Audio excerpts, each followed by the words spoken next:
Hello everyone, hope you're doing well. In this video, we're going to go through a bunch of different news items which have come out for War Thunder today, mainly looking at the changelogs and also the new pages of history. In the page of history for October, we actually have a really cool one. It's Richard Bong, and we already have a bit of Richard Bong representation in the game. We actually have his P38. It was an event vehicle a long time ago, and I don't know if they've actually brought it back or not. I hope they will for this page of history. That'll be kind of fun. But basically, if you don't know who Richard Bong is, he was the most successful American ace of the Second World War. He shot down 40 enemy aircraft in his P38 Lightning, and Bong himself considered his accuracy to be poor, but he compensated for this with his audacity. He got as close to the enemy aircraft as possible to make sure he hit them. At 22, he became a captain, at 23, a major, and 24 for his heroism in the Battle of Leyte, he was awarded the Medal of Honor. So, quite a roaring 20s for Richard Bong. Now, everything else about the page of history is exactly the same, so you do get an award for completing each of them, and there are 8 tasks between the 1st of October and the 31st. You have the Battle of Scheldt, the Battle of Vella la Vella, and also the Orsha operation, the Gumbinnen operation, the Battle of Leyte, of course, the second Battle of El Alamein, the Battle of Henderson Field, and also the Budapest operation. So you have some of the Pacific operations, or Pacific battles, which is pretty fun, and also some Eastern War battles too, which should be quite cool as well. I still hope that at some point they do revamp the page of history a little bit just to involve more nations and also maybe some premium vehicles. This would be a perfect opportunity to do a discount on Richard Bong's P38 and bring it back for the masses, since it's one of those vehicles that's very hard to get access to. There was also a changelog which came out, basically update 2.39.0.47. This came out yesterday, and it fixed probably the most annoying bug of the update. In the first few days, there was quite a few bug fixes, which were fantastic to see, but it dealt with quite a lot of the larger issues of the update. But just until now, we have finally got one of them fixed, which was incredibly annoying. A bug that sometimes caused the binoculars to face east on first use, regardless of third-person view direction, has been fixed. So whenever you actually spawned in a tank at the start of a game, you'd hit the binos button, and your binoculars would just be looking at something completely random compared to where your turret was facing. It was very odd, and as somebody who uses quite a lot of light vehicles and likes, moseying around the place, doing like scouting and also trying to see enemies, trying to mark them with the squadron marker for people, it was just so weird seeing it just not work properly. It was very, very odd. But now it's fixed, so we don't have to worry about it. I think that was pretty much the last big weird bug that had happened over the last period of time, so that's really nice to see, actually. Good stuff indeed. Then also, you have the M1128 Wolfpack. They finally added the hydropneumatic suspension to it. It was on the standard striker for the longest time since the update, but for some reason it was added, removed, and then added once again for the Wolfpack, but now they have officially given it to the Wolfpack, so it's good to go. Then the ZTZ99A is also here, a bug that caused the equivalent protection of lower corners of the upper front plate to be lower than it should be has been fixed, so that's quite nice. Means it'll be a bit more beefy on the front, and also 2 changes to the CTWV RCV. The first one is the area coverage of the spore liner has been corrected. The spore liner has been divided into more sections. If I remember, the spore liner on that thing was just all over the place, and it was, going to be very powerful. I'm sure it still is going to be very powerful, but at least now it should make a little bit more sense logically. The other bug for it is that sometimes cause the telescopic part of the commanded optics mask to disappear, so that's been fixed, so it just go kind of invisible, which would be quite a large advantage for the vehicle, since that is one of its selling points, in the fact that, you want to sit behind things and scout and, plan your positions from there, but if you can't see it, then you don't know where the vehicle is, and you can't really face it properly.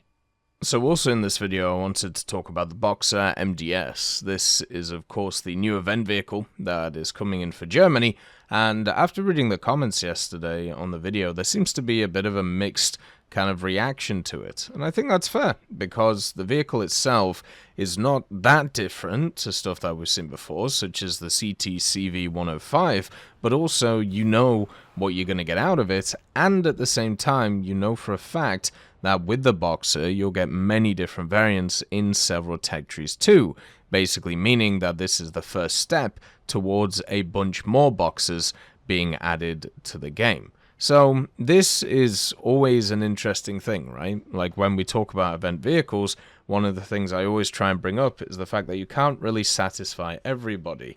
And since we have so many different events every year, what you can do is you can satisfy some people each time, and then hopefully by the end of the year, everyone is satisfied. Now, whether that happens or not is very different, right?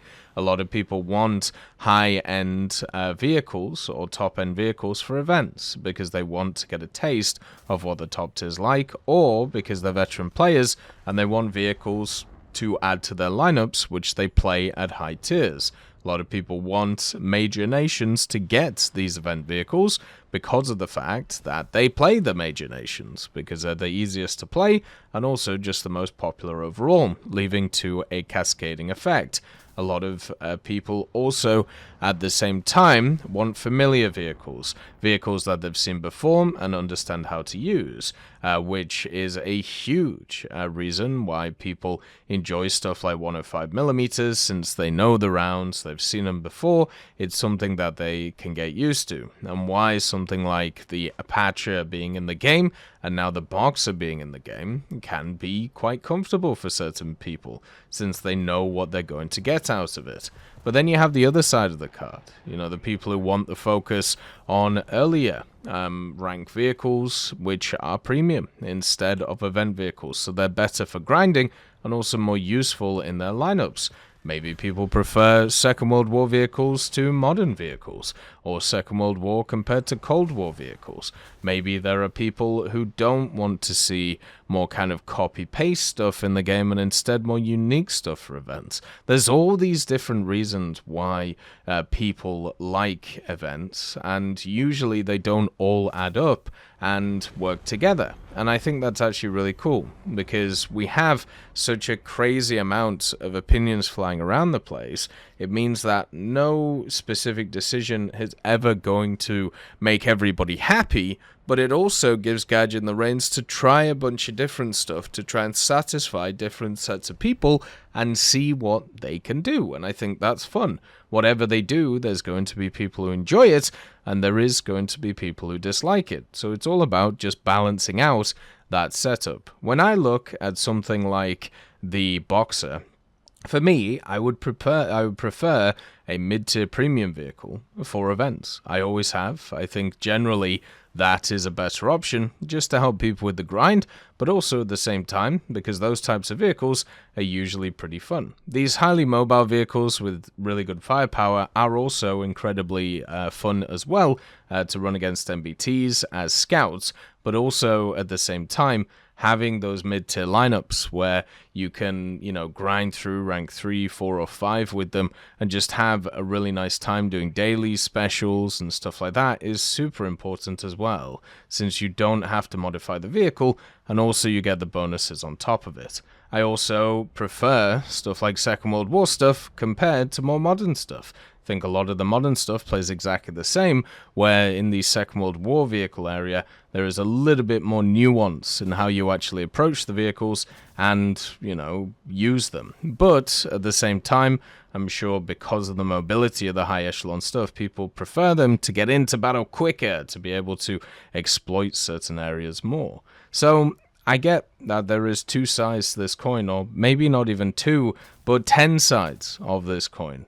And it is always interesting seeing people's opinions about what they enjoy and what they don't enjoy about these events. So I just want to basically say thank you for putting them in, and thank you for, sharing them, because I think it's super important to do, so at least I can get an idea of where people's heads sit on these vehicles. I'm personally looking forward to this event, just because it'll probably line up with the Battle Pass stuff that's going on, and also line up with the new updates, which will eventually come around. So there's a lot of stuff to look forward to, and that is important. As always, though, I hope you have a wonderful day, and I'll see you next time. I'd just like to thank GMG Smiley, CD Beans, Chieftain Mike, EMN3 Galaxy, Tulio Pontecorvo, Brendan Quinn, Carrion Crow, Gus Irenicus, Pyman, Wartinder, Teddy, Daniel Stanton, Martinez, B. Young, Ozzy Panzer, Alan Hacker, Liam Shear, Opium Prime, Lafouche, Sem, Aslan, Uncle Bean, and Derek R. for supporting the channel.